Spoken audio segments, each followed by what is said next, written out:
जय हिंद friends, welcome to you the Falcon study group channel.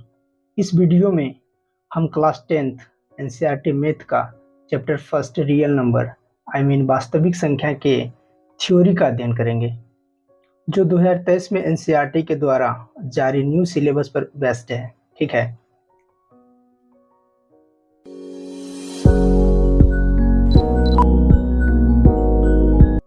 Let's go to the point. जब हम वास्तविक संख्या का चैप्टर स्टार्ट कर रहे हैं तो सबसे पहले जान लेते हैं कि वास्तविक संख्या क्या है। रियल नंबर परिमेय तथा अपरिमेय संख्याओं के सम्मिलन को वास्तविक संख्या कहते हैं। ठीक है, the combination of rational and irrational number is called real number. Combination है किसका है, रेशनल और इरेशनल का, उसको हम क्या कहते हैं, वास्तविक संख्या कहते हैं। इसको ऐसे भी बोल सकते हैं कि वास्तविक संख्या के दो प्रकार हैं, जिसमें कौन है, परिमेय संख्या और अपरिमेय संख्या, rational and irrational. For example 1/3 क्या है, रेशनल है। 0 रेशनल है। 5 रेशनल है। √3 क्या है, इरेशनल है। तो इस पूरे समुच्चय को क्या कहेंगे, रियल नंबर, वास्तविक संख्या। ठीक है, तो वास्तविक संख्या में न्यू सिलेबस के अनुसार कुल 2 प्रश्नावली दिया हुआ है, 2 एक्सरसाइज 1.1 एंड एक्सरसाइज 1.2। ठीक है, पहला जो एक्सरसाइज है उसमें अभाज्य गुणनखंड का हल पूछेगा आपसे, एवं अभाज्य गुणनखंड के द्वारा मोसो तथा लोसो यानी महत्तम समावर्तक और लघुत्तम समावर्त ज्ञात करने पर प्रश्न होगा। ठीक है, solution of prime factorisation and question on finding out HCF and LCM through prime factorisation. ठीक है, दूसरा जो एक्सरसाइज है उसमें अपरिमेय संख्या को सिद्ध करने पर प्रश्न है। ठीक है, question on proving irrational number. Okay, तो चलते हैं, हम सबसे पहले एक्सरसाइज 1.1 का पूरा थ्योरी पढ़ते हैं, उसके बाद एक्सरसाइज 1.2 का थ्योरी पढ़ेंगे। एक्सरसाइज 1.1 में चलते हैं, अभाज्य संख्या। सबसे पहले जब अभाज्य गुणनखंड का हल हमको निकालने के लिए बोलता है तो सबसे पहले हम जान लेते हैं कि अभाज्य गुणनखंड आखिर क्या है। Prime number, what is prime number? जिन संख्या में एक एवं स्वयं को छोड़कर, ठीक है, जिन संख्या में एक एवं स्वयं को छोड़कर किसी अन्य संख्या से भाग नहीं लगे उन्हें अभाज्य संख्या कहते हैं। यानी उसका गुणनखंड कितना होना चाहिए, केवल 2 गुणनखंड होना चाहिए। 2 गुणनखंड से अगर ज्यादा होता है, किसी भी संख्या का गुणनखंड अगर 2 से ज्यादा होगा, दो संख्या से ज्यादा होगा तो फिर वो भाज्य संख्या हो जाएगा। ठीक है,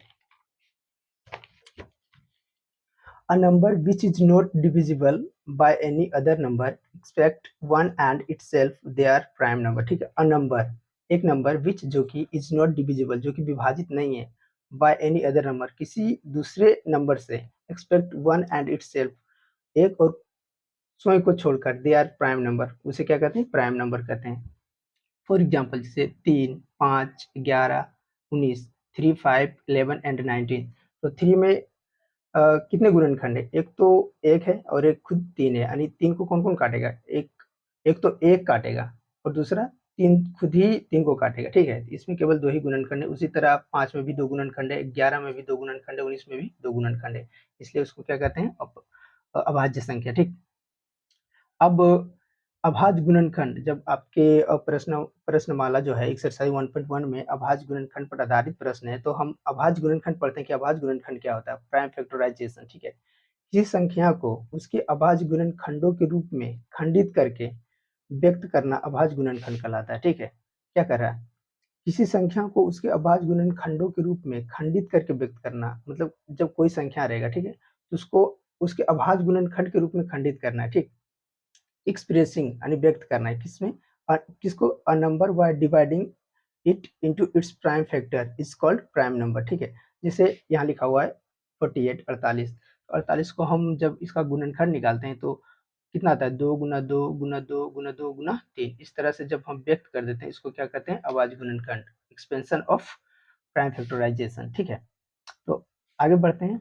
अभाज्य गुणनखंड के द्वारा महत्तम समावर्तक यानी मोसो तथा लघुत्तम समावर्त यानी लोसो ज्ञात करना। ठीक है, to find the highest common factor HCF. ठीक है, and lower common multiple through prime factorisation. ठीक है, अब हम एक की पढ़ते हैं, जैसे अभाज्य गुणनखंड के द्वारा जो है महत्तम भी निकालना है और लघुत्तम भी निकालना है। ये एक्सरसाइज 1.1 में पूछा गया, इस पर क्वेश्चन है। सबसे पहले हम जान लेते हैं कि महत्तम समवर्तक क्या होता है, यानी moso, highest common factor HCF. 2 या 2 से अधिक संख्याओं का दो या दो से अधिक संख्याओं का वैसी बड़ी से बड़ी उभयनिष्ठ गुणनखंड। ये जो एचसीएफ होता है ये क्या होता है, बड़ा से बड़ा उभयनिष्ठ गुणनखंड होता है। किसका? दो संख्या रहेगा या दो से अधिक संख्या रहेगा, जिसे वह संख्या क्या होता है, विभाजित होता है। यानी वैसी बड़ी से बड़ी संख्या होती है जिसे दो या दो से अधिक संख्या क्या होता है, विभाजित होता है, उसे क्या कहते हैं, मोसो कहते हैं, यानी एचसीएफ कहते हैं। ठीक है। The highest common factor of two और more numbers by which they can be divided is called SCF. For example जैसे 12 एंड 18, अगर इसका SCF 6 है, देखो अभी आपको SCF निकालने के लिए नहीं सिखाया गया है, आगे सिखाया जाएगा। अभी मान लो कि अगर SCF 6 है, 12 18 का SCF अगर 6 है, ठीक है, तो 6 क्या है, 6 यहाँ ध्यान देना, 6 वैसी बड़ी से बड़ी उभयनिष्ठ गुणनखंड है। 6 क्या है, इन दोनों का बड़ा से बड़ा उभयनिष्ठ गुणनखंड है जो इन दोनों को विभाजित करेगा, यानी इससे बड़ा अब कोई संख्या नहीं होगा जो 12 और 18 को एक साथ विभाजित कर सके। ठीक है। अब आगे चलते हैं लघुत्तम समावर्त यानी लोसो, लोअर कॉमन मल्टीपल यानी एलसीएम। दो या दो से अधिक संख्याओं का लघुत्तम समावर्तक यानी दो या दो से अधिक संख्याओं का लघुत्तम समावर्तक क्या होता है, वह छोटी से छोटी उभयनिष्ठ संख्या होता है। क्या होता है, उभयनिष्ठ संख्या जो होता है छोटा होता है, जिसे वे संख्या विभाजित कर सके। कौन संख्या विभाजित करेगा, जिसका एलसीएम होगा, वो एलसीएम को अगर विभाजित कर रहा है और वो क्या होता है, छोटी से छोटी संख्या होता है। ठीक है।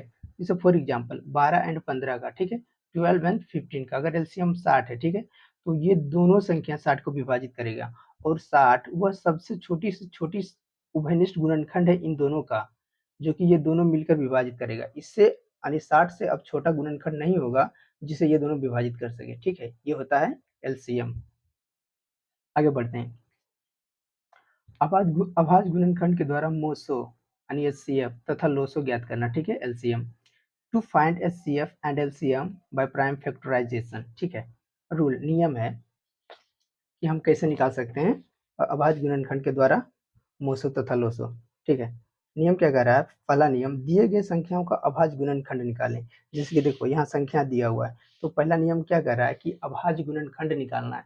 पहला नियम कह रहा है दिए गए संख्याओं का अभाज्य गुणनखंड निकालना है। ठीक है, उसके बाद क्या कर रहा है, sorry, find out prime factorisation of given number, यानी फाइंड निकालने के लिए कह रहा है प्राइम फैक्टराइजेशन अभाज्य गुणनखंड ऑफ गिवन नंबर, दिए गए नंबर का। ठीक है, दूसरा नियम क्या कर रहा है, समान गुणनखंड वाले संख्या को घात के रूप में लिखें।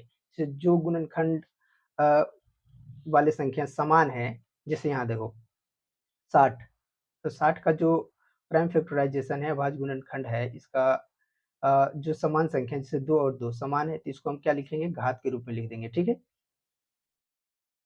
अब तीसरा कह रहा है, सॉरी इसका इंग्लिश है, please write as a power of some factor number. ठीक है, अब क्या है, दूसरा पहले क्या करेंगे, सबसे पहले संख्या का प्राइम फैक्टराइजेशन निकालेंगे, अभाज्य गुणनखंड निकालेंगे। ठीक है, उसके बाद क्या करेंगे, समान गुणनखंड वाली जो संख्या होगा उसको हम पावर के रूप में लिखेंगे। अब ध्यान देते हैं मोसो निकालने के लिए अब क्या करेंगे, फाइंड आउट एचसीएफ। कह रहा है कि कम घात वाले उभयनिष्ठ संख्याओं का गुणनफल क्या होगा, मोसो होगा। ध्यान देना, कम घात वाले उभयनिष्ठ संख्या, संख्या कैसा होना चाहिए, उभयनिष्ठ भी होना चाहिए और कम घात वाला होना चाहिए। तो ध्यान देना, जैसे दो संख्या है 60 और 40, 60 एंड 40, तो दोनों में उभयनिष्ठ संख्या क्या है, यानी कॉमन नंबर क्या है, तो 2 और 2 दोनों में कॉमन है, 3 तो कॉमन नहीं है, 5 दोनों में कॉमन है, 1 दोनों में कॉमन। ध्यान देना, एक एक को रखना हमेशा साथ में, क्योंकि कभी कभी क्या होता है कि संख्या आपस में क्या होता है कि उभयनिष्ठ नहीं हो पाती, तो एक उभयनिष्ठ होता है उसका मोसो एक हो जाता है। ठीक है, इसलिए एक को नहीं छोड़ना, एक को हमेशा साथ में रखना। ओके, तो कह रहा है कम घात वाले उभयनिष्ठ संख्या, तो ध्यान देना, 2 का घात कितना है, यहाँ 2 है, यहाँ 2 का घात कितना है, 3, तो कम कौन घात हुआ, तो कम ये हुआ 2 का घात 2, क्योंकि ये तो 2 का घात 3 है, ये ज्यादा है, तो हम इसको रखेंगे, तो यहाँ रखेंगे एचसीएफ निकालने के लिए 2 का घात 2। और फिर कौन मिल रहा है, उभयनिष्ठ बोल रहा है, यानी कॉमन नंबर बोल रहा है, multiple of the common number, multiple of common number of lower power, HCF निकालने के लिए ध्यान देना। अब क्या मिल रहा है, 5 मिल रहा है। ध्यान देना, यहाँ भी 5 है, यहाँ भी 5 है, तो 5 का पावर दोनों का यहाँ सेम है, तो कोई भी एक ले लेंगे या ये ले लेंगे कि 5 का पावर 1, और गुना 1 लेंगे। ठीक है, ध्यान देना, गुना 1 जो कि दोनों में मिल रहा है। अब इसका क्या कर देंगे, प्रोडक्ट निकालेंगे। ठीक है, गुणनफल निकालेंगे, कितना आएगा, और 2 दूनी 4, 4 पचे 20, तो 20 का 20 HCF आ जाएगा। ठीक है, अब LCM निकालने के लिए ध्यान दे दो, यहाँ नियम क्या कर रहा है, लोसो निकालने के लिए फाइंड आउट LCM। ठीक है, सबसे अधिक घात वाला उभयनिष्ठ संख्या, जो उभयनिष्ठ संख्या होगा उसमें सबसे अधिक घात जिस संख्या का होगा वही लिखेंगे। ठीक है, तथा शेष बचे संख्या का गुणनफल, और जो बच जाता है उसका गुणनफल। तो ध्यान देना, तो कॉमन कौन कौन है, 2 कॉमन है, 3 तो कॉमन नहीं है, 5 कॉमन है, 1 कॉमन है। तो 2 कॉमन है, तो दोनों 2 में सबसे बड़ा घात किसका है, पावर सबसे बड़ा किसका है, जैसे 2 का पावर यहाँ 3 है, यहाँ 2 का पावर 2 है, तो 2 का 3 ये इसका पावर ज़्यादा है तो इसको हम रखेंगे 2 का पावर 3। ठीक है, उसके बाद 5 का पावर 1 बराबर है तो कोई भी एक यहाँ रख लेंगे। ठीक, और कराब शेष बचे संख्या का गुणनफल, तो शेष कितना है, 3 है, जो कि जिसका कॉमन नहीं आया था, 3 शेष है। ठीक है, तो यहाँ 3 को हम लिख लेंगे। अब इसका क्या करेंगे, प्रोडक्ट निकालेंगे, गुणनफल निकालेंगे, तो कितना आता है 120।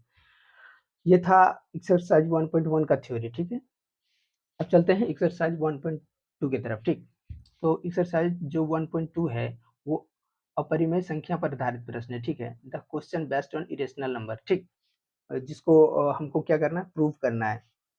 तो सबसे पहले हम जान लेते हैं परिमेय संख्या क्या होता है, अपरिमेय संख्या क्या होता है। ठीक, तो परिमेय संख्या रेशनल नंबर, वैसी संख्या जिसे p बाई क्यू के रूप में लिखा जाए। ठीक है, वैसी संख्या जिसे p बाई क्यू के रूप में लिखा जाए जहाँ q इक्वल टू नोट 0 हो, एवं p तथा q दोनों पूर्णांक हो, दोनों क्या होना चाहिए, पूर्णांक होना चाहिए, ऐसी संख्या परिमेय संख्या कहलाती है। ठीक है, a number which can be written into the form of p by q. ठीक है, अ नंबर विच वैसा नंबर जिसे कैन बी रिटेन लिखा जा सकता है in the form of p by Q के रूप में, वेयर जहाँ q इक्वल टू नोट 0। ठीक है, q के बराबर 0 नहीं होना चाहिए, and p q are both integer, p और q दोनों क्या होना चाहिए, पूर्णांक होना चाहिए, इंटीजर होना चाहिए, इज कॉल्ड रेशनल नंबर, उसको क्या कहेंगे, परिमेय संख्या कहेंगे। ठीक, ध्यान देना यहाँ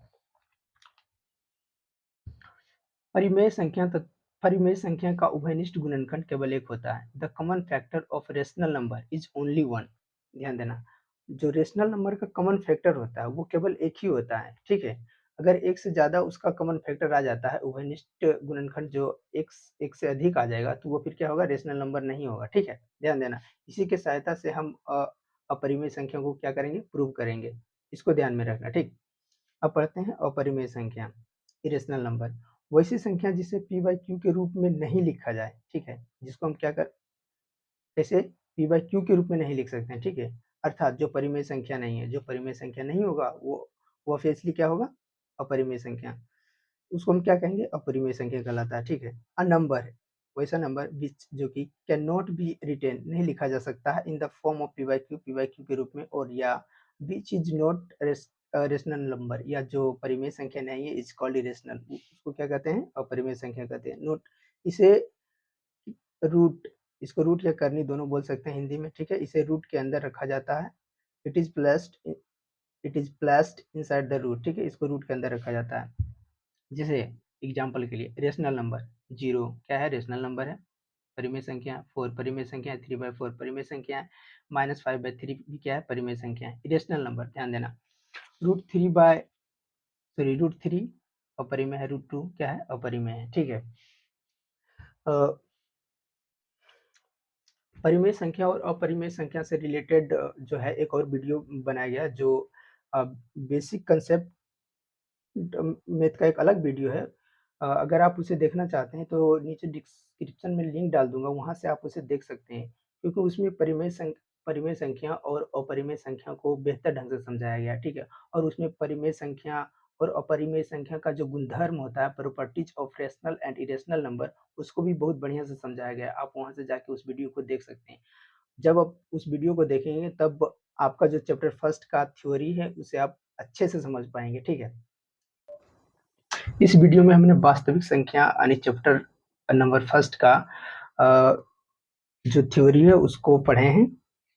अगर आप इसका हैंड रिटन पीडीएफ डाउनलोड करना चाहते हैं तो डिस्क्रिप्शन बॉक्स में मैं वेबसाइट का लिंक डाल दूंगा, वहां से आप इसका पीडीएफ डाउनलोड कर सकते हैं। साथ ही चैप्टर फर्स्ट का एक्सरसाइज 1.1 एवं 1.2 का फुल सॉल्यूशन वीडियो का लिंक भी दिया गया है, आप उसे भी देख सकते हैं। Thanks for watching the video.